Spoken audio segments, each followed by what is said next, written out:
నమ శివాయ. శివయ్య మనతో ఉన్నారని తెలిపే సంకేతాలు ఒక కథ రూపంలో తెలుసుకుందాం. ఒక శివభక్తుడు ఒకరోజు ఎప్పుడో చేసిన అప్పులకు ఎలా తీర్చాలో అర్థం కాక ఎప్పుడూ బాధపడేవాడు. తీర్చడానికి తన దగ్గర డబ్బులు కూడా లేవు. ఇప్పుడు ఎలా తీర్చాలో అని ఆలోచిస్తూ చాలా దిగులుగా ఉండేవాడు. ఒకసారి డబ్బులు ఇచ్చిన వాళ్ళు తన పైకి గొడవకొచ్చారు. ఎలా అంటే అలా మాట్లాడుతున్నారు. తనకి ఆ రోజు ఏం చేయాలో తెలియక చాలా దీనంగా ప్రాధాయపడ్డాడు. రేపటి లోపాలన నువ్వు ఆ డబ్బులు ఇవ్వకపోతే మేము మళ్ళీ వచ్చి నీతో గొడవ పడతాం అని ఆ డబ్బులు ఇచ్చిన వాళ్ళు చెప్పి అక్కడి నుంచి వెళ్ళిపోయాడు. ఆ రోజు ఆ శివభక్తుడు, స్వామి నా తండ్రి, ఏంటి నాయన నేనేమీ చేయలేకపోతున్నాను అని చాలా బాధపడ్డాడు. రెండో రోజు మళ్ళీ ఆ డబ్బులు ఇచ్చిన వాళ్ళు వచ్చారు.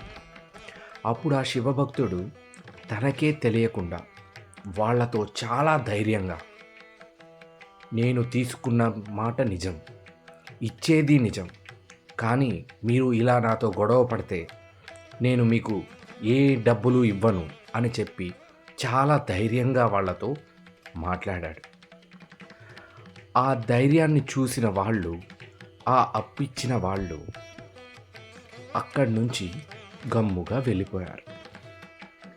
కానీ ఆ శివభక్తునికి మాత్రం భయపడుతూనే ఉన్నాడు. కొన్ని రోజుల తర్వాత ఆ డబ్బిచ్చిన వాళ్ళు ఆ శివభక్తుడికి కొంచెం సమయం ఇచ్చి ఆ డబ్బులు ఇచ్చేయమని ప్రాధేయపడ్డారు. ఆ భక్తుడు కూడా మెల్లిగా ఆ డబ్బులను తీర్చేశాడు.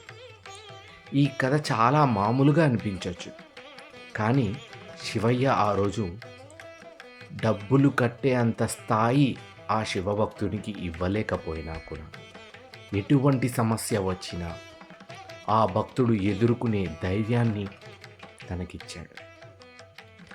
ఆ డబ్బులు ఇచ్చిన వాళ్ళు కూడా అతని ధైర్యాన్ని చూసి ఇతను వెనుక ఎవరో ఉన్నారు, లేకుంటే ఇంత ధైర్యంగా ఎలా మాట్లాడతాడు, ఏదైనా చేయగలడేమో అనుకొని ప్రాధాయపడ్డారు. ఇక్కడ మనకు అర్థం కావాల్సింది ఏంటంటే, డబ్బు కన్నా ఏది ఎక్కువ అని మనకు అనిపించేది ఏంటి అంటే ధైర్యం. ఆ ధైర్యం ఎక్కడి నుంచి వస్తుందంటే మంచి మనసు ఉంటే వస్తుంది.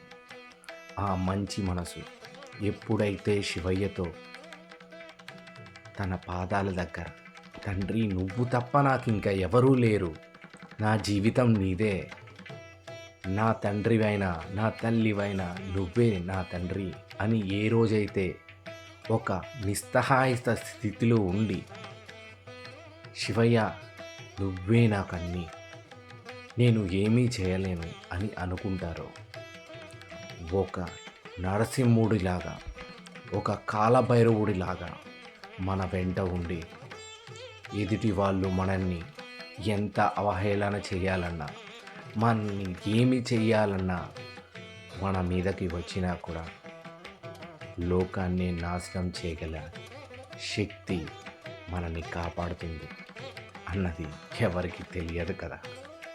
ఓం నమ శివాయ.